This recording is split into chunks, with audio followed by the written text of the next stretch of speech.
സുവിശേഷവീഥി. N ഹൃദയവീണതൻ തന്ത്രികളിൽ എന്നാത്മനാഥാനിൻ സ്തുതിഗീതങ്ങൾ, N മാനസം നിന്നിൽ ലയിച്ചൻ പരാ. എന്നെ പിരിയല്ലേ ഒരു നാളും നീ, എൻ ഹൃദയവീണതൻ തന്ത്രികളിൽ എന്നാത്മനാഥാനിൻ സ്തുതിഗീതങ്ങൾ, എൻ മാനസം നിന്നിൽ ലയിച്ചൻ പരാ. എന്നെ പിരിയല്ലേ ഒരു നാളും നീ, എൻ ഹൃദയവീണതൻ തന്ത്രികളിൽ. ലോകയിമ്പങ്ങളിൽ താണിടാതെ ലോകൈകനാഥ കാത്തിടുകേ. ലോകയിമ്പങ്ങളിൽ താണിടാതെ ലോകൈകനാഥ കാത്തിടുകേ. കാലങ്ങൾ മാറി മറഞ്ഞിടും നേരം, കാലങ്ങൾ മാറി മറഞ്ഞിടും നേരം, കാത്തിടുകന്നെ നിൻ സവിധേ. എൻ ഹൃദയവീണതൻ തന്ത്രികളിൽ എന്നാത്മനാഥാനിൻ സ്തുതിഗീതങ്ങൾ, എൻ മാനസം നിന്നിൽ ലയിച്ചൻ പരാ. എന്നെ പിരിയല്ലേ ഒരു നാളും നീ, എൻ ഹൃദയവീണതൻ തന്ത്രികളിൽ. ത്രിയേക ദൈവത്തിൻ്റെ വലിയ തിരുനാമത്തിന് മഹത്വമുണ്ടാകട്ടെ. അനുഗ്രഹീതരെ,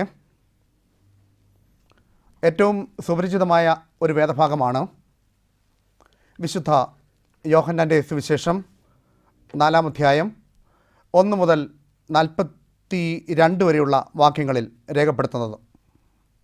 ആ ഒരു സംഭവം യേശുക്രിസ്തു ഒരു ശമരിയ സ്ത്രീയെ കണ്ടുമുട്ടുന്നതും അവർ തമ്മിലുള്ള ആ ഒരു സംവാദവുമാണ് പ്രധാനമായിട്ടും ഈ വേദഭാഗത്തിൽ പ്രതിപാദിക്കുന്നത്. ഈ വേദഭാഗത്തിൽ അന്തർലീനമായിരിക്കുന്ന അനേകം സന്ദേശങ്ങളുണ്ട്. യേശുക്രിസ്തുവിൻ്റെ പരസ്യ ശുശ്രൂഷ വേളയിൽ പല സന്ദർഭങ്ങളിലും പുരുഷാരത്തോട് ക്രിസ്തു സംസാരിക്കുന്നുണ്ട്, വ്യക്തിപരമായിട്ട് സംസാരിക്കുന്നുണ്ട്. നിക്കോദിമോസിനോടും അതുപോലെ തന്നെ തന്നെ സമീപിച്ച യൗവനക്കാരനായ ധനാഢ്യനായ വ്യക്തിയോടും അങ്ങനെ പേഴ്സണലായിട്ടും കർത്താവ് സംസാരിക്കുന്നു. ഇവിടെ ഒരു പേഴ്സണൽ ഇവാഞ്ചലിസം അല്ലെങ്കിൽ പേഴ്സണൽ സുവിശേഷീകരണമാണ് ഈ വേദഭാഗത്തിൽ നമുക്ക് കാണുവാൻ സാധിക്കുന്നത്. അപ്പോസ്തല പ്രവൃത്തികളിൽ ഫിലിപ്പോസ് സ്ലീഹായെക്കുറിച്ച് പറയുന്നുണ്ട്. ഫിലിപ്പോസ് സ്ലീഹായ്ക്ക് ദൈവത്തിൻ്റെ അരുളപ്പാട് ഉണ്ടാകുന്നത്, നീ എഴുന്നേറ്റ് യെരുശലേമിൽ നിന്ന് ഗസയ്ക്കുള്ള നിർജ്ജനമായ വഴിയിലേക്ക് പോക എന്നാണ്. അപ്പോസ്തല പ്രവൃത്തികൾ 8-ാം അധ്യായം 26-ാം വാക്യം. ആധുനിക യുഗത്തിൽ, ആധുനിക ക്രൈസ്തവ മേഖലകളിൽ ആളും അർത്ഥവും ഉള്ളിടത്ത് മാത്രമേ സുവിശേഷ പ്രബോധനം നൽകുവാൻ ദൈവദാസന്മാർ ശ്രമിക്കുകയുള്ളൂ. ഇവിടെ ഫിലിപ്പോസിനോട് പറയുന്നത്, ആളില്ലാത്ത സ്ഥലത്തേക്ക് പോവുക, നിർജ്ജനമായ ദേശത്തേക്ക് പോയി അവിടെ എന്താണോ, ആ സാഹചര്യം എന്താണോ അവിടെ പ്രബോധനം നൽകുക എന്നുള്ളതാണ് ഫിലിപ്പോസ് സ്ലീഹായ്ക്ക് നൽകുന്ന ആ ഒരു പ്രബോധനം എന്ന് പറയുന്നത്. കർത്താവായ യേശുക്രിസ്തു നഷ്ടപ്പെട്ടു പോകുന്ന ഓരോ ആത്മാവിനെക്കുറിച്ചും അവബോധമുള്ളവനാണ്. അതുകൊണ്ടാണ് യഹൂദന്മാർ ഏറ്റവും കൂടുതൽ വെറുക്കുന്ന, അവരെ ശത്രുക്കളായിട്ട് ഗണിക്കുന്ന ശമര്യരോട്, ആ ശമര്യരുടെ പട്ടണത്തിലേക്ക് കടന്നു വരികയും ഒരു സ്ത്രീയോട് കർത്താവ് സുവിശേഷം അറിയിക്കുകയും ചെയ്യുന്നത്. വ്യക്തി കേന്ദ്രീകൃതമായ മാനസാന്തരത്തിന്, വ്യക്തി കേന്ദ്രീകൃതമായ സുവിശേഷീകരണത്തിന് മറ്റുള്ളവരെ, ഒരു വ്യക്തിയാണെങ്കിൽ പോലും അവർക്ക് യഥാർത്ഥമായിട്ടുള്ള ഒരു സാൻമാർഗിക അവബോധം അവർക്ക് നൽകി അവരെ സമുദ്ധരിച്ച് രക്ഷയുടെ അനുഭവത്തിലേക്ക് നയിക്കുക എന്നുള്ളത് നമ്മുടെ ഓരോരുത്തരുടെയും കടമയാണ് എന്ന് നാം ചിന്തിക്കുക. ഇവിടെ പറയുന്നത് യോഹന്നാന്റെ സുവിശേഷം 4-ാം അധ്യായം 3-4 വാക്യങ്ങളിൽ അവൻ യഹൂദ്യാദേശം വിട്ട് ഗലീലയ്ക്ക് യാത്രയായി. അവൻ ശമര്യയിൽ കൂടി കടന്ന് പോകേണ്ടതായിട്ട് വന്നു. യഹൂദ്യ ദേശത്തിൻ്റെയും ഗലീല ദേശത്തിൻ്റെയും ഇടയിലുള്ള സ്ഥലമാണ് ശമര്യാദേശം എന്ന് പറയുന്നത്. യേശുക്രിസ്തുവിനെ ഒരു സന്ദർഭത്തിൽ യഹൂദന്മാർ പരിഹാസ രൂപേണ പറയുന്നുള്ളൂ, നീ ശമര്യക്കാരനാണോ എന്നുള്ളത്. അത്രയ്ക്കും ഒരു വെറുക്കപ്പെട്ട ഒരു വിഭാഗമായിട്ടാണ് യഹൂദന്മാർ അവരെ കണ്ടിരുന്നത്. എന്തുകൊണ്ടാണ് ഈ ശമര്യക്കാർ ഇപ്രകാരം ഒരു അവഗണിക്കപ്പെട്ട, ഒരു വെറുക്കപ്പെട്ട ഒരു രീതിയിലേക്ക് മാറുന്നത് എന്ന് നാം ചിന്തിക്കുമ്പോൾ, ദൈവം കാലാകാലങ്ങളിൽ ദൈവം നിർദ്ദേശം നൽകി. അതായത് പഴയ നിയമത്തിൽ ശത്രു സൈന്യങ്ങളോട് പോരാടി അവരെ പിടിച്ചടക്കുവാനും അവരെ ജയിച്ചടക്കുവാനും യഹോവയായ ദൈവം നിർദ്ദേശം നൽകുന്നുണ്ട്. അപ്രകാരം ഈ ശമര്യാദേശത്ത് വിഗ്രഹാരാധനയുടെ അതിപ്രസരമുള്ള ശമര്യാദേശവും യഹോവയുടെ നിർദ്ദേശപ്രകാരം പിടിച്ചടക്കുവാൻ വേണ്ടി പോവുകയും ആ ശത്രു സൈന്യത്തെ അവരെ തോൽപ്പിച്ച് അവരുടെ രാജ്യം സ്വന്തമാക്കുകയും ചെയ്തു എന്നുള്ളത്. പക്ഷേ ഈ ദൈവ ജനത്തിലെ ചില ആളുകൾ ഈ വിഗ്രഹാരാധനയുടെയും അന്ധവിശ്വാസത്തിൻ്റെയും ആഭിചാരത്തിൻ്റെയും അതിപ്രസരമുള്ള ശമര്യയിൽ താമസിക്കുകയും അവിടെ ഉള്ള സ്ത്രീകളെ വിവാഹം ചെയ്യുകയും ചെയ്തു. അങ്ങനെ യഹൂദന്മാരും ശമര്യരും തമ്മിലൊരു സങ്കരവർഗമുണ്ടായി. ആ സങ്കരവർഗത്തിൻ്റെ അതുകൊണ്ടാണ് യഹൂദന്മാർക്ക് ഏറ്റവും കൂടുതൽ, യഹൂദന്മാർ ഏകദൈവ വിശ്വാസികളാണ്, സത്യദൈവ ആരാധനയിൽ അധിഷ്ഠിതമായിട്ടുള്ള ആരാധനയാണ് അവരുടേത്. അവർക്കൊരിക്കലും ഈ അന്ധവിശ്വാസമായിട്ടും അനാചാരമായിട്ട് ചേർന്ന് പോകാൻ പറ്റുകയില്ല. അപ്പോൾ ദൈവത്തിൻ്റെ ജനം ഇപ്രകാരം ഈ അന്ധവിശ്വാസങ്ങളുടെ പിന്നാലെ പോവുകയും ആ ദേശത്ത് താമസമാക്കുകയും ചെയ്തതുകൊണ്ടാണ് ഇപ്രകാരം യഹൂദ ജനം, ദൈവജനം ശമര്യരെ വെറുക്കത്തക്ക രീതിയിൽ ആയി തീർന്നത് എന്ന്, അപരിഷ്കൃതമായ ഒരു നാടായിട്ടാണ് അവിടെ കാണുന്നത്. എന്നാൽ ഇത്തരം പാരമ്പര്യങ്ങളെ ഒന്നും ഞാൻ പരിഗണിക്കുന്നില്ല എന്നുള്ള ഒരു വ്യക്തമായ സന്ദേശമാണ് ക്രിസ്തു ഇവിടെ നൽകുന്നത്. എൻ്റെ ദൗത്യം എന്ന് പറയുന്നത് യഹൂദന്മാരുടെ മാത്രം രക്ഷയല്ല, വിജാതികളുടെ രക്ഷയും കാക്ഷിച്ചുകൊണ്ടാണ് കർത്താവ് ഈ ലോകത്തിലേക്ക് കടന്നു വന്നത്. നമുക്ക് മനസ്സിലാക്കാൻ സാധിക്കും. യേശുക്രിസ്തുവിൻ്റെ 2 സന്ദർഭങ്ങളിൽ ശമര്യരെക്കുറിച്ച് പറയുന്നുണ്ട്. ഒരു സന്ദർഭത്തിൽ ഒരു ശമര്യക്കാരൻ്റെ ഉപമ കർത്താവ് പറയുന്നുണ്ട്. യഹൂദനും അതുപോലെ തന്നെ ഒരു പുരോഹിതനും ലേവ്യനും വഴിപക്കിൽ മുറിവേറ്റ് കിടന്ന ആ വ്യക്തിയെ അവഗണിച്ച് മുമ്പോട്ട് പോകുമ്പോൾ ആ ശമര്യക്കാരനാണ് അവന് പ്രഥമ ശുശ്രൂഷ നൽകി, അവന് കൈത്താങ്ങൽ നൽകി, ഒത്താശ നൽകി അവനെ കൈപിടിച്ച് ഉയർത്തുന്നത്. ആ ശമര്യക്കാരനെ കർത്താവ് പ്രൊജക്റ്റ് ചെയ്ത് കാണിക്കുകയാണ്. വേറൊരു സന്ദർഭത്തിൽ 10 കുഷ്ഠരോഗികൾക്ക് കർത്താവ് സൗഖ്യം നൽകുന്നുണ്ട്. 10 കുഷ്ഠരോഗികൾ 9 പേരും മറ്റ് വിഭാഗത്തിൽപ്പെട്ട, അല്ലെങ്കിൽ യഹൂദ ദൈവജനത്തിൻ്റെ വിഭാഗത്തിൽപ്പെട്ടതാണ്. പക്ഷേ ഒരു ശമര്യക്കാരൻ അതിലുണ്ടായിരുന്നു. അവൻ മാത്രം ദൈവത്തിന് സ്തോത്രം ചെയ്തുകൊണ്ട്, ദൈവത്തിന് നന്ദി അർപ്പിച്ചുകൊണ്ട് യേശുക്രിസ്തുവിൻ്റെ സന്നിധിയിലേക്ക് മടങ്ങി വരുന്നുണ്ട്. അപ്പോൾ കർത്താവ് തന്നെ പറയുന്നുണ്ട്, ഈ നീ മാത്രം സൗഖ്യം പ്രാപിച്ചത് 10 പേരാണല്ലോ, നീ മാത്രമാണല്ലോ മടങ്ങി വന്ന് ദൈവത്തെ സ്തുതിച്ചത് എന്ന് പറഞ്ഞ് അവനെ ശ്ലാഘിക്കുകയും ചെയ്യുന്നുണ്ട്.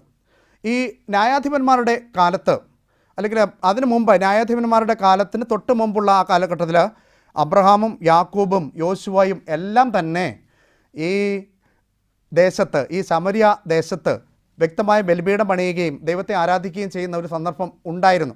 അതിനുശേഷമാണ് ആ നഗരം പൂർണ്ണമായിട്ടും ദൈവവിരുദ്ധമായിട്ടുള്ള ഒരു മാർഗത്തിലേക്ക് മാറുന്നത് എന്ന് നമുക്ക് മനസ്സിലാക്കുവാൻ സാധിക്കും. ന്യായാധിപന്മാരുടെ കാലത്താണ് ഈ ദേശം ശത്രു സൈന്യങ്ങളുമായി ചേരുകയും അന്ധവിശ്വാസത്തിൻ്റെ അതിപ്രസരത്തിലേക്ക് അത് ആയിത്തീരുകയും ചെയ്യുന്നത് എന്ന് നമുക്ക് മനസ്സിലാക്കുവാൻ സാധിക്കും. ആ സ്ത്രീ തന്നെ പറയുന്നുണ്ട്, ഞങ്ങളുടെ പിതാവായ യാക്കോബിനേക്കാൾ നീ വലിയവനാണോ? അവനാകുന്നു ഈ കിണർ ഞങ്ങൾക്ക് തന്നത് എന്ന് ശമര്യ സ്ത്രീ ക്രിസ്തുവിനോട് പറയുന്നുണ്ട്. യോഹന്നാൻ സുവിശേഷം 4-ാം അധ്യായം 12-ാം വാക്യം. ഈ യഹൂദ്യ ദേശത്തിൻ്റെ ഒരു ഭാഗമായിരുന്ന, ഈ ശമര്യയുടെ ഒരു ഭാഗമായിരുന്ന ശേഖേമിൽ വെച്ചാണ് യൗസേപ്പ് പൊട്ടക്കിണറ്റിൽ ഇടപെടുന്നത്. സഹോദരന്മാരുടെ അസൂയ മൂത്ത് അവനെ എടുത്ത് പൊട്ടക്കിണറ്റിൽ ഇടുന്നത് ഈ ശമര്യയുടെ ഒരു ഭാഗത്തായ ശേഖേമിൽ വെച്ചാണ് എന്നുള്ളതാണ്. നിർദോഷിയായ നീതിമാനായ ഒരു വ്യക്തിയുടെ പൂർണ്ണമായിട്ടും അവനെ തള്ളി അനീതിപരമായിട്ടുള്ളൊരു ചെയ്തിയിലേക്ക് ആ സഹോദരന്മാർ മാറിയത് ഈ ദേശത്ത് വെച്ചാണ്. കണ്ണുനീരിൻ്റെ ഒരു വേദനയുടെ സ്ഥലമാണ്. വഞ്ചനയുടെ പ്രതിരൂപമായ യൗസേപ്പിൻ്റെ പിതാവായ യാക്കോബും അതുപോലെ തന്നെ അവൻ്റെ മറ്റ് സഹോദരന്മാരും എല്ലാവരും യോസഫിനെ പൊട്ടക്കിണറ്റിൽ ഇട്ടതിൻ്റെ തിക്തഫലം പിന്നീട് അനുഭവിക്കുന്നതായിട്ട് നാം വേദഭാഗത്തിൽ നമുക്ക് വായിക്കുവാൻ സാധിക്കും.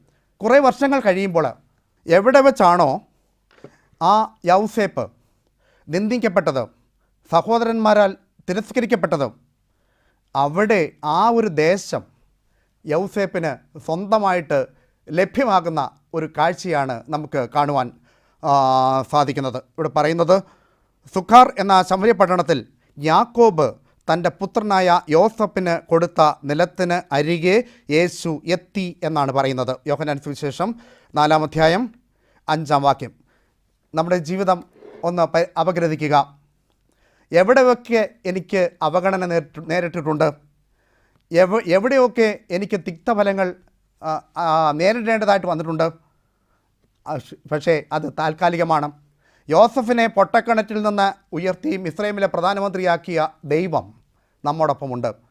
അതുകൊണ്ട് അവഗണനയിലോ തിരസ്കാരത്തിലോ ഒന്നും തന്നെ പൂർണ്ണമായിട്ടും ഭഗ്നാശരാകാതെ, നിരാശരാകാതെ പ്രത്യാശയോടുകൂടി ദൈവസന്നിധിയിലേക്ക് നാം കടന്നു വരിക. മനുഷ്യനിൽ നിന്ന് ലഭ്യമാകുന്ന തിരസ്കരണങ്ങൾ തീർച്ചയായിട്ടും അത് താൽക്കാലികമാണ്. ദൈവം ഇത് കാണുന്നുണ്ട്. നാം ആരെ അകാരണമായി ഉപദ്രവിക്കുന്നുവോ അതിൻ്റെ തിക്തഫലങ്ങൾ നമുക്കും നമ്മുടെ ജീവിതത്തിലും അഭിമുഖീകരിക്കേണ്ടതായിട്ട് വരും.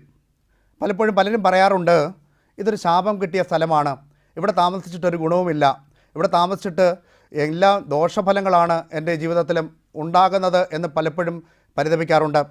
പക്ഷേ യഥാർത്ഥമായിട്ടും ഒരു ദൈവത്തെ പിന്തുടരുന്ന ഒരു ദൈവ പൈതൽ, ദൈവാധിഷ്ഠിതമായി ജീവിക്കുന്ന, സാൻമാർഗികമായി ജീവിക്കുന്ന ഒരു ദൈവ പൈതൽ തീർച്ചയായിട്ടും ഒരു പ്രത്യാശയോടുകൂടി ദൈവസന്നിധിയിലേക്ക് വിരാജിക്കുമ്പോൾ, അവിടെ അചഞ്ചലമായ വിശ്വാസത്തിൻ്റെ ഉടമകളായിട്ട് വിരാജിക്കുമ്പോൾ ദൈവം അവിടെ ഇടപെടുകയും യഥാർത്ഥമായി അവൻ്റെ ആ ഒരു പരാജയത്തിൻ്റെ പടുകുഴിയിൽ നിന്ന് അവനെ കൈപിടിച്ചുയർത്തി ഒരു വിജയത്തിൻ്റെ സോപാനത്തിലേക്ക് അവനെ നയിക്കുകയും ചെയ്യും എന്നുള്ളത് നാം ചിന്തിക്കേണ്ട ആ ഒരു കാര്യമാണ്.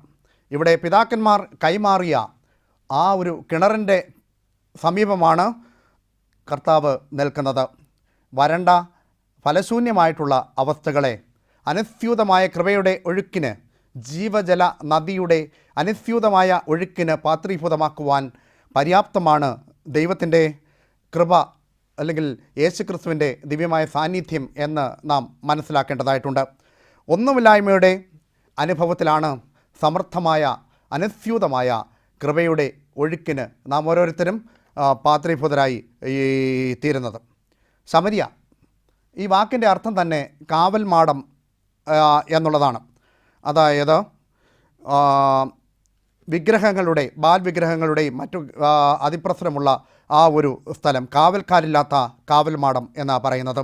യേശുക്രിസ്തു ആ സ്ത്രീയോട് പറയുന്നുണ്ട്, 5 ഭർത്താക്കന്മാർ നിനക്കുണ്ടായിരുന്നു, ഇപ്പോഴുള്ളവൻ നിൻ്റെ ഭർത്താവല്ല എന്ന് പറയുന്നുണ്ട്. സഭാപിതാവായ ഒറിഗൻ പറയുന്നത്, അവളുടെ വഴിപിഴച്ച പോക്ക് കർത്താവ് കണ്ടു എന്നുള്ളത് ഒന്നാമത്തെ കാര്യം. രണ്ടാമത്തെ കാര്യം എന്ന് പറയുന്നത് അവിടെ വികലമായ ആരാധനയുടെ ചിത്രമാണ് അവിടെ സ്പഷ്ടമാകുന്നത്. വികലമായ ആരാധന എപ്രകാരമാണ് ശമരിയയിൽ ഒരു വികലമായ ആരാധന സംജാതമായി തീർന്നത്? അതായത് അതിൻ്റെ ചരിത്രം പരിശോധിക്കുമ്പോൾ ഇസ്രയേൽക്കാർ യെറോബെയാം എന്ന് പറയുന്ന രാജാവിൻ്റെ ദൈവവിരുദ്ധമായിട്ടുള്ള മാർഗം കൊണ്ട് അശൂറിലേക്ക് പലായനം ചെയ്യേണ്ടതായിട്ട് വന്നു. അശൂർ രാജാവ് സമീപത്തുള്ള ബാബേൽ, ഔവ, ഹമാത്ത്, സഫർ വൈം തുടങ്ങിയ പട്ടണങ്ങൾ, അവിടെ നിന്നുള്ള ആളുകളെ ഈ ശമരിയയിൽ താമസിപ്പിക്കുകയും അവർ സത്യദൈവത്തെ ആരാധിക്കുവാൻ കൂട്ടാക്കാതെ ഇതുപോലെ ഉള്ള അന്യദൈവങ്ങളുടെ പിന്നാലെ പോവുകയും ചെയ്തു. അങ്ങനെയാണ് അശൂർ രാജാവിൻ്റെ ആ ഒരു സ്വാധീന ഫലമായിട്ടാണ് അവിടെ നമുക്ക് കാണുവാൻ സാധിക്കുന്നത് ശമരിയ വിഗ്രഹാരാധനയുടെ കേന്ദ്രമായിട്ട് മാറുകയും ചെയ്യുന്നത്. പാരമ്പര്യത്തിലും ഇവിടെ ഈ സ്ത്രീയുടെ ഒരു അനുഭവം നാം ചിന്തിക്കുമ്പോൾ ആ സ്ത്രീ പറയുന്നുണ്ട്, വളരെ പൊങ്ങച്ചമായിട്ടാണ്, യേശുക്രിസ്തു ആണ് എന്ന് ആ സ്ത്രീ മനസ്സിലാക്കുന്നില്ല. ഒരു മനുഷ്യൻ, ഒരു യഹൂദനായിട്ടുള്ള ഒരു മനുഷ്യൻ, അവൻ തന്നോട് വെള്ളം ചോദിക്കുന്നുണ്ട്, കുടിപ്പാൻ വെള്ളം ചോദിക്കുന്നുണ്ട്. ദൈവപുത്രനാണെന്നോ അതുമല്ലെങ്കിൽ ദൈവത്തിൻ്റെ അവതാരമാണെന്നോ ഒന്നും തന്നെ ആ സ്ത്രീ മനസ്സിലാക്കാതെ അവന് പൊങ്ങച്ചം അടിക്കുകയാണ്. ഞങ്ങളുടെ ഈ കിണർ ആരാണ് ഞങ്ങൾക്ക് തന്നതെന്ന് അറിയാമോ? അത് ഞങ്ങൾക്ക് യാക്കോബ് ഞങ്ങൾക്ക് തന്നതാണ്. ഞങ്ങളുടെ ആരാധനാ കേന്ദ്രം എവിടെയെന്ന് അറിയാമോ? ഗരീസീം മലയാണ്. അങ്ങനെ വളരെ അഭിമാനത്തോടു കൂടി ആ സ്ത്രീ യേശുക്രിസ്തുവിനോട് പറയുകയാണ് ചെയ്യുന്നത്. നീ യാക്കോബിനേക്കാൾ വലിയവനാണോ എന്ന് ഒരു സന്ദർഭത്തിൽ ആ സ്ത്രീ ചോദിക്കുന്നത്. ഇതുപോലെ ഈ പൊങ്ങച്ചം പറയുന്നവരെ നമ്മുടെ ക്രൈസ്തവ കോളത്തിൽ നമുക്ക് ചുറ്റും കാണും. ക്രൈസ്തവ കോളത്തിൽ തന്നെയല്ല, നമുക്ക് ചുറ്റും കാണുവാൻ സാധിക്കും. അതുപോലെ തന്നെ ഞങ്ങൾ പള്ളി പണിതവരാണ്, ഈ പള്ളി ഞങ്ങളുടെ സ്വന്തം പള്ളിയാണ്, ഞങ്ങൾ പണിതു കൊടുത്തതാണ് എന്ന് പറയുന്ന ഊറ്റം കൊള്ളുന്നവരുണ്ട്. അതുപോലെ തന്നെ ദേവാലയ ആരാധന മുടക്കാത്തവരാണ്, ആ പരീശനെ പോലെ പറയുന്നുണ്ട്, ദശാംശം കൊടുക്കുന്നവരാണ്, ഉപവസിക്കുന്നവരാണ് എന്നൊക്കെ വീമ്പിളക്കുന്നവരെ നമുക്ക് കാണുവാൻ സാധിക്കും. പക്ഷേ യേശുക്രിസ്തു അവിടെ പറയുന്നത് ഈ കിണറ്റിൽ നിന്നുള്ള ആ വെള്ളത്തിൻ്റെ വ്യർത്ഥത, അത് ആണ് ക്രിസ്തു ഇവിടെ സൂചിപ്പിക്കുന്നത്. എൻ്റെ ജനം ജീവജലത്തിൻ്റെ ഉറവയായ എന്നെ ഉപേക്ഷിച്ച് വെള്ളമില്ലാത്ത കിണറുകളെ, പൊട്ടക്കിണറുകളെ തന്നെ കുഴിച്ചിരിക്കുന്നു എന്ന് യെരമ്യാ പ്രവാചകൻ്റെ പുസ്തകം 2-ാം അധ്യായം 13-ാം വാക്യത്തിൽ പറയുന്നുണ്ട്. ഇവിടെ അപര്യാപ്തതയുള്ള, പരിമിതിയുള്ള ഒരു കിണറിനെയാണ് നമുക്ക് കാണുവാൻ സാധിക്കുന്നത്. ഒന്നാമത്തെ പരിമിതി എന്ന് പറയുന്നത് വെള്ളം വേണമെങ്കിൽ കോരുവാൻ അവിടത്തോളം ചെല്ലണം എന്നാണ് പറയുന്നത്. സമരിയക്കാർ പറയുന്നു, വെള്ളം കോരുവാൻ ഇവിടത്തോളം വരണം. ഒരു കിണറോ ഒരു നദിയോ ഒരു വ്യക്തിയെ തേടി അങ്ങോട്ട് പോവുകയില്ല. ദാഹം ഉള്ള വ്യക്തി ദാഹശമനത്തിന് വേണ്ടി നദിയെയോ അതുപോലെ തന്നെ കിണറിനെയോ ആശ്രയിച്ച് അങ്ങോട്ട് പോവുകയാണ് ചെയ്യുന്നത്. യാക്കോബിൻ്റെ കിണറിനരികെ ഇവിടെ ദാഹാർത്തനായി നിൽക്കുന്ന യേശുക്രിസ്തുവിൻ്റെ ചിത്രമാണ് ഇവിടെ നമുക്ക് കാണുവാൻ സാധിക്കുന്നത്. ദാഹിക്കുന്നവർക്ക് ജീവജലം നൽകുന്ന, അതുപോലെ തന്നെ വിശക്കുന്നവർക്ക് ഭോജ്യം നൽകുന്ന ക്രിസ്തുവിൻ്റെ മഹനീയമായ മാതൃക അവലംബമാക്കുക എന്നുള്ളതാണ്. ഇവിടെ സമയം നോക്കുമ്പോൾ യോഹന്നാൻ സുവിശേഷത്തിൽ പറയുന്നുണ്ട് 6-ാം മണി സമയമാണ്. നമ്മുടെ സമയമായിട്ട് താരതമ്യം ചെയ്യുമ്പോൾ അത് ഉച്ചയ്ക്ക് 12 മണിയാണ്. ആ 12 മണി സമയത്ത്, അത് നട്ടുച്ച സമയത്താണ് കർത്താവ് ആ കിണറിൻ്റെ സമീപത്തേക്ക് ദാഹാർത്തനായിട്ട് കടന്നു വരുന്നത്. ഇവിടെ നാം ചിന്തിക്കുമ്പോൾ അതിനുശേഷം കർത്താവിൻ്റെ പരസ്യ ശുശ്രൂഷയൊക്കെ പൂർത്തിയാക്കി ക്രൂശീകരണത്തിൻ്റെ അനുഭവത്തിലേക്ക് പോകുമ്പോൾ 12-ാം മണി സമയത്ത് ക്രൂശിൽ കിടന്ന ഒരു മൊഴി അതാണ്, എനിക്ക് ദാഹിക്കുന്നു. ഈ ദാഹാർത്തനായിട്ട് ഈ കിണറിൻ്റെ സമീപത്ത് ഇരിക്കുന്ന ദൈവപുത്രൻ ക്രൂശീകരണത്തിൻ്റെ സമയത്ത് ആ ക്രൂശിൽ കിടന്നുകൊണ്ട് പറയുന്നു, എനിക്ക് ദാഹിക്കുന്നു എന്ന്. നഷ്ടപ്പെട്ട ആത്മാക്കൾക്കായിട്ടുള്ള ഒരു ദാഹമാണ് ഇവിടെ കാണുന്നത്. കൂടെ മരിച്ച കള്ളന് പറുദീസ വാഗ്ദാനം ചെയ്തതിന് ശേഷം ദാഹാർത്തനായിട്ട്, ദാഹത്തോടുകൂടി ഈ ലോകത്തിൽ നിന്ന് ക്രൂശീകരണത്തിലൂടെ ഈ ലോകത്തിൽ പിതാവാം ദൈവത്തിന് തൻ്റെ പ്രാണനെ ഏൽപ്പിച്ചു കൊടുക്കുന്ന ക്രിസ്തുവിനെയാണ് നമുക്ക് കാണുവാൻ സാധിക്കുന്നത്. ഈ വ്യക്തി, ഈ കർത്താവായ യേശു ക്രിസ്തു ആ സ്ത്രീയോട് ചോദിക്കുന്നു, എനിക്ക് നീ കുടിപ്പാൻ തരുമോ എന്നുള്ളത്. നമ്മോട് ഓരോരുത്തരോടുമുള്ള ചോദ്യം ഇതാണ്. നാം ഓരോരുത്തരോടും കർത്താവ് ചോദിക്കുന്നത് ഇതാണ്, എനിക്ക് കുടിപ്പാൻ തരുമോ? അല്ലെങ്കിൽ എനിക്ക് വിശന്നു, നിങ്ങൾ എനിക്ക് ഭക്ഷിപ്പാൻ തന്നു. എനിക്ക് ദാഹിച്ചു, നിങ്ങൾ എനിക്ക് കുടിപ്പാൻ തന്നു. അത് ചെയ്യാതിരുന്നാൽ എനിക്ക് വിശന്നു, നിങ്ങൾ എനിക്ക് ഭക്ഷിപ്പാൻ തന്നില്ല. എനിക്ക് ദാഹിച്ചു, നിങ്ങൾ എനിക്ക് കുടിപ്പാൻ തന്നില്ല എന്ന് ശിഷ്യന്മാർ പറയുന്നുണ്ട്. ഒരു സന്ദർഭത്തിൽ പോലും നിന്നെ വിശക്കുന്നവനായിട്ടോ ദാഹിച്ചവനായിട്ടോ ഞങ്ങൾ കണ്ടിട്ടില്ലല്ലോ. കർത്താവ് പറയുന്നത്, ഈ ചെറിയവരിൽ ഒരുത്തനെ ചെയ്യുന്നത് എനിക്ക് ചെയ്യുന്നതിന് തുല്യമാണ്. ഈ ചെറിയവരിൽ ഒരുത്തനെ ചെയ്യാതിരിക്കുന്നത് എനിക്ക് ചെയ്യാതിരിക്കുന്നതിന് തുല്യമാണ് എന്ന് കർത്താവ് തന്നെ വ്യക്തമായിട്ട് പറയുന്നുണ്ട്. നമ്മുടെ അനുദിന ജീവിതത്തിൽ ഓരോ ആവശ്യവുമായിട്ട് ക്രിസ്തു നമ്മെ സമീപിക്കുന്നു. നമ്മുടെ സഹകരണമാണ് ദൈവം ആഗ്രഹിക്കുന്നത്. മറ്റ് കാര്യങ്ങളോ ധനസൗഭാഗ്യങ്ങളോ ഒരു കാര്യവും ദൈവം നമ്മിൽ നിന്ന് ആഗ്രഹിക്കുന്നില്ല. ദൈവം നമുക്ക് നൽകിയിരിക്കുന്ന അനുഗ്രഹങ്ങളെ ആണ് മാനുഷിക നന്മയ്ക്ക്, ദൈവിക മഹത്വത്തിന് ഉപയുക്തമാക്കി തീർക്കുവാൻ വേണ്ടി ദൈവം ആവശ്യപ്പെടുന്നത്. അതിന് ഉപോത്ബലകമായ രീതിയിലുള്ള പ്രവർത്തനം എൻ്റെ ജീവിതത്തിൽ ഉണ്ടാവുക എന്നുള്ളതാണ്. ഹൃദയ കവാടം കർത്താവിനായിട്ട് തുറക്കുക. കണ്ടാലും ഞാൻ വാതിൽക്കിൽ നിന്ന് മുട്ടുന്നു, ആരെങ്കിലും ഒരു ശബ്ദം കേട്ട് വാതിൽ തുറന്നാൽ മാത്രമേ ഞാൻ അവനോടും അവൻ എന്നോടും കൂടെ അത്താഴം കഴിക്കുകയുള്ളൂ എന്ന് വ്യക്തമായിട്ട് കർത്താവ് പറയുന്നുണ്ട്. മഹാകവി കുമാരനാശാൻ്റെ ഇതിന് സമാനമായ ഒരു കവിതയുണ്ട്, ചണ്ടാല ഭിക്ഷുകി. അത് ബുദ്ധ ശിഷ്യനായ ആനന്ദൻ ഒരു ചണ്ടാല സ്ത്രീയോട് വെള്ളം ചോദിക്കുന്നുണ്ട്. അപ്പോൾ ദാഹിക്കുന്ന, നമ്മൾ 10ാം ക്ലാസ്സിലൊക്കെ ഞങ്ങൾ പഠിച്ചിട്ടുള്ള ഒരു പാഠമാണ്, 9ലും 10ലൊക്കെ പഠിച്ചിട്ടുള്ള പാഠമാണ്. ദാഹിക്കുന്നു ഭഗിനി കൃപാരസ മോഹനം കുളിർ തണ്ണീര് ദാശുനി. ആ സ്ത്രീ തിരിച്ചു പറയുന്നത്, അല്ല എന്ത് കഥ ഇത് കഷ്ടമേ, അല്ലലാലങ്ങ് ജാതി മറന്നിതോ, നീചനാരിതൻ കയ്യാൽ ജലം വാങ്ങി ആചമിക്കുമോ ചൊല്ലഴും ആര്യന്മാരായ നിങ്ങൾ ഉയർന്ന ജാതിക്കാരാണ് ഈ ചണ്ടാല സ്ത്രീയോട് നീ എന്തുകൊണ്ട് വെള്ളം ചോദിക്കുന്നു എന്ന് ആ ചണ്ടാല സ്ത്രീ ബുദ്ധ ശിഷ്യനായ ആനന്ദനോട് ചോദിക്കുന്ന ആ ഒരു ചണ്ടാല ഭിക്ഷുകിയിലെ ഒരു ഭാഗം അങ്ങനെയാണ്. പിന്നീട് അവന് വെള്ളം നൽകുകയും അവൻ്റെ ബുദ്ധശിഷ്യയായിട്ട് അവൾ മാറുകയും ചെയ്യുന്നതായിട്ട് അവിടെ നമുക്ക് കാണുവാൻ സാധിക്കും. ഇതാണ് നമ്മൾ ചിന്തിക്കേണ്ട കാര്യം എന്ന് പറയുന്നത്. യഥാർത്ഥമായിട്ട് കോരുവാൻ അവിടത്തോളം ചെല്ലണം. യഥാർത്ഥമായിട്ടും ദൈവത്തെ അന്വേഷിച്ച് അങ്ങോട്ട് ചെല്ലുന്ന ഒരു മനോഭാവം നമ്മുടെ ജീവിതത്തിൽ ഉണ്ടാകണം. ദൈവം നമ്മിലേക്ക് ഇറങ്ങി വരും, പക്ഷേ നാം ക്ഷണിക്കുക, നമ്മുടെ സഹകരണം ദൈവത്തിനായി നൽകുക, അത് ഏറ്റവും പരമപ്രധാനമായിരിക്കുന്ന കാര്യമാണ്. രണ്ടാമതായിട്ട് ആഴമുള്ള കിണറാണിത്. ആഴമുള്ള കിണർ, യാക്കോബ് കുഴിച്ചു തന്ന ഈ കിണർ വളരെ ആഴമുള്ളതാണ്. The well is very deep, വളരെ ആഴമുള്ള കിണറാണ്. ജീവിതം ആഴത്തിൽ മുങ്ങിക്കിടക്കുന്നു. നാശകരമായ കുഴിയിലും കുഴഞ്ഞ ചേറ്റിലും നിന്ന് ദൈവം നമ്മെ കൈപിടിച്ച് ഉയർത്തും. ആഴത്തിൻ്റെ അനുഭവത്തിൽ വിരാജിക്കുന്ന അനുഭവമാണോ, പാപത്തിൻ്റെ ആഴത്തിൽ കിടക്കുന്ന അനുഭവമാണോ എൻ്റെ ജീവിതം എന്ന് അപഗ്രഥിച്ച് യഥാർത്ഥമായി അതിൽ നിന്ന് ഒരു കരയേറ്റം എൻ്റെ ജീവിതത്തിൽ അനുപേക്ഷണീയമായിട്ടുള്ള ഒരു കാര്യമാണ്. ആഴമേറിയ മതസംഹിതകൾ, ആഴമേറിയ പ്രാർത്ഥനകൾ, പിതാക്കന്മാർ എഴുതി വച്ചിരിക്കുന്ന ആഴമേറിയ പ്രാർത്ഥനകളുണ്ട്. പിതാക്കന്മാർ നിഷ്കർഷിച്ചിരിക്കുന്ന നോമ്പുകളുണ്ട്, ഉപവാസമുണ്ട്.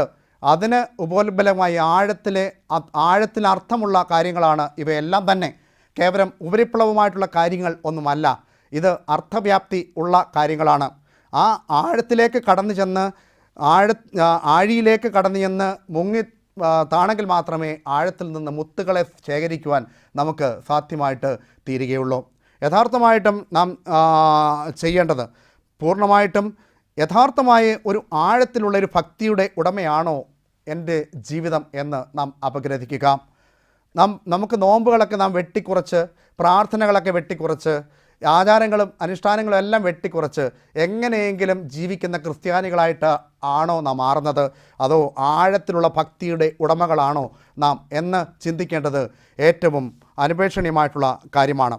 ഉപരിപ്ലവമായിട്ടുള്ള കാര്യങ്ങൾ നമ്മുടെ ജീവിതത്തിൽ നിന്ന് മാറിയിട്ട് നൈസർഗികമായിട്ടുള്ള ആഴത്തിലുള്ള ഭക്തിയുടെ വക്താക്കളായിട്ട് നാം ഓരോരുത്തരും മാറുക എന്നുള്ളതാണ്. യഥാർത്ഥമായ കിണർ ആഴമുള്ളതാണ്. അതുപോലെ നമ്മുടെ അനുദിന ജീവിതത്തിൽ ആഴത്തിൻ്റെ അനുഭവത്തിൽ പാപത്തിൽ കിടക്കുന്ന അനുഭവം മാറിയിട്ട് ആഴത്തിലുള്ള ഭക്തിയുടെ വക്താക്കളായിട്ട് നാം ഓരോരുത്തരും മാറുക. യേശുക്രിസ്തു ശപിച്ച അത്തിയെക്കുറിച്ച് പറയുമ്പോൾ അത്തി മനോഹരമാണ്. അതിൽ ഇലകളുണ്ട്, ഇടതൂർന്ന ഇലകളുണ്ട്, മനോഹരമാണ് അത്തി. പക്ഷേ അവിടെ കർത്താവ് ഫലം ലഭ്യമാകുമോ എന്ന ചിന്തയിൽ കടന്നു വരുമ്പോൾ അവിടെ പക്ഷേ ഒന്നും തന്നെ കാണുവാൻ കർത്താവിന് സാധിക്കുന്നില്ല. ഫലശൂന്യമായ ഒരു അനുഭവത്തിലൂടെയാണ് നമുക്ക് അത് കാണുവാൻ സാധിക്കുന്നത്. ഇതുപോലെ നമ്മുടെ അനുദിന ജീവിതത്തിൽ ഫലദായകമായ അനുഭവമാണോ എൻ്റെ ജീവിതത്തിൽ എന്ന് അപഗ്രഥനം ചെയ്യുക. കോരുവാൻ പാത്രം വീണ്ട കിണറാണ് ഇവിടെ കാണുന്നത്. യേശുവിനോട് സ്ത്രീ പറയുന്നു, കിണർ ആഴമുള്ളതാണ്, കോരുവാൻ നിൻ്റെ കയ്യിൽ പാത്രമില്ലല്ലോ. നിസ്സഹായതയുടെ ചിത്രമാണ് അവിടെ കാണുന്നത്. നമുക്ക് ഓരോരുത്തർക്കും പാത്രങ്ങളാകാം. എങ്ങനെയാണ് യേശുക്രിസ്തുവിൽ നിന്ന്, ദൈവത്തിൽ നിന്ന് അനുഗ്രഹം വാങ്ങിയതിന് ശേഷം മറ്റുള്ളവർക്ക് പകർന്നു നൽകുന്ന പാത്രങ്ങളായിട്ട് നാം ഓരോരുത്തരും മാറുക എന്നുള്ളതാണ് ഈ സുവിശേഷ ദൗത്യം എന്ന് പറയുന്നത്. ലോകത്തിൽ നിങ്ങൾക്ക് കഷ്ടമുണ്ട്, ലോകത്തിൽ എങ്കിലും നിങ്ങൾ ധൈര്യപ്പെടുവീൻ എന്നുള്ളതാണ്. ചെന്നായ്ക്കളുടെ ഇടയിൽ കുഞ്ഞാടിനെ പോലെയാണ് ഞാൻ നിങ്ങളെ അയക്കുന്നത്. അവൻ്റെ കയ്യിൽ പാത്രമില്ല, അവന് തലചായ്ക്കാൻ ഇടമില്ല. പക്ഷേ അവൻ്റെ പാത്രങ്ങളായിട്ട് നാം ഓരോരുത്തരും മാറുക, അനുഗ്രഹത്തിൻ്റെ പാത്രങ്ങളായിട്ട് നാം ഓരോരുത്തരും മാറുക. ഏത് നിമിഷവും തകർന്ന് തരിപ്പണമാകുന്ന മൺപാത്രങ്ങളിലാണ് ഞങ്ങളുടെ ഈ നിക്ഷേപം സൂക്ഷിച്ചിരിക്കുന്നത് എന്ന് പൗലോസ്ലീഹ വ്യക്തമായിട്ട് പറയുന്നുണ്ട്. അനുദിന ജീവിതത്തിൽ യഥാർത്ഥമായിട്ടും ഈ യേശുക്രിസ്തു ദൈവപുത്രനാണ് എന്ന് മനസ്സിലാക്കിയ സ്ത്രീ തൻ്റെ പാത്രം ഉപേക്ഷിച്ചതിന് ശേഷം സുവിശേഷ ദൗത്യവുമായിട്ട് പട്ടണത്തിലേക്ക് പോയി ക്രിസ്തുവിനെ സാക്ഷിക്കുന്ന അനുഭവമാണ് അവിടെ നാം കാണുന്നത്. ക്രിസ്തു കടന്നു വരുമ്പോൾ പലതും ഉപേക്ഷിക്കേണ്ടവയെ പലതും ഉപേക്ഷിച്ച് ക്രിസ്തുവിങ്കിലേക്ക് കടന്നു വരുന്ന അനുഭവം ആയിരിക്കും ജീവിതത്തിൽ അന്വർത്ഥമായിട്ട് തീരുന്നത്. അതുകൊണ്ട് ഈ അനുദിന ജീവിതത്തിൽ യാക്കോബിൻ്റെ കിണർ നൽകുന്ന ചില ഓർമ്മകളുണ്ട്, ഗതകാല സ്മരണകളുണ്ട്. അത് സ്മരണകൾ പൂർവ്വപിതാക്കന്മാർ നൽകിയ ആ ഓർമ്മകളാണ്. അത് യഥാർത്ഥമായിട്ടും നാം പൂർണ്ണമായിട്ടും ഉൾക്കൊള്ളുക. ആ കിണറിനെ സംബന്ധിച്ച് ഒരു ചരിത്രമുണ്ട്. യേശുക്രിസ്തു അവിടെ വന്ന് ആ കിണറിൻ്റെ സമീപത്തേക്ക് വരുമ്പോൾ ക്രിസ്തുവിന് യാക്കോബിനെക്കുറിച്ചും പൂർവ്വപിതാക്കന്മാരെക്കുറിച്ചും ഒരു അവബോധം അവൻ്റെ ജീവിതത്തിൽ ഉണ്ടായി എന്നുള്ളതാണ്. യഥാർത്ഥമായിട്ടും ഈ പൂർവ്വപിതാക്കന്മാർ നമുക്ക് കാണിച്ച് തന്ന ആ മഹനീയമായ മാതൃക ഉൾക്കൊണ്ടുകൊണ്ട് യഥാർത്ഥമായിട്ടും യേശുക്രിസ്തു അടിക്കപ്പെട്ട പാറയാണ്. ആ മോശ എപ്രകാരം പാറയെ അടിച്ച് ജലം കൊടുത്തു, പക്ഷേ അവരെ ആർക്കും വാഗ്ദത്ത നാട്ടിൽ കനാൻ നാട്ടിൽ പ്രവേശനം ഉണ്ടായില്ല. പക്ഷേ യേശു നൽകുന്ന ആ ജീവജലം കുടിക്കുന്നവർ നിത്യജീവൻ്റെ അനുഭവത്തിലേക്ക് ആയിത്തീരും. ഈ വേദഭാഗത്തിൽ അന്തർലീനമായിരിക്കുന്ന സന്ദേശം അത് നമ്മുടെ ജീവിതത്തിൽ അന്വർത്ഥമാക്കി വ്യക്തി കേന്ദ്രീകൃതമായ മറ്റുള്ള വ്യക്തികളെ എഴുതിത്തള്ളാതെ അവരെ സുവിശേഷ ദൗത്യത്തിലൂടെ അവരെ മാനസാന്തരത്തിൻ്റെ അനുഭവത്തിലേക്ക് നാം ഓരോരുത്തരും നയിക്കുക. ക്രിസ്തു ചോദിച്ച ചോദ്യം, എനിക്ക് കുടിപ്പാൻ തരുമോ? നമ്മോട് ചോദിക്കുന്നു, ഹൃദയത്തിൽ എനിക്ക് ഇടം തരുമോ? യഥാർത്ഥമായി ആ ഒരു അവബോധം ജീവിതത്തിൽ അന്വർത്ഥമാക്കിക്കൊണ്ട് ക്രിസ്തുവിൻ്റെ ഉദ്ബോധനം ഉൾക്കൊണ്ടുകൊണ്ട് ഹൃദയകവാടം ക്രിസ്തുവിനായിട്ട് തുറന്നു കൊടുത്തുകൊണ്ട് നമ്മുടെ ജീവിതത്തെ ക്രമപ്പെടുത്തുവാൻ ദൈവത്തിൻ്റെ പരിശുദ്ധാത്മാവ് സംഗതിയാക്കട്ടെ എന്ന് പ്രാർത്ഥിച്ചുകൊണ്ട് എൻ്റെ എളിയ ചിന്തകളിൽ നിന്നും വിരമിക്കുന്നു.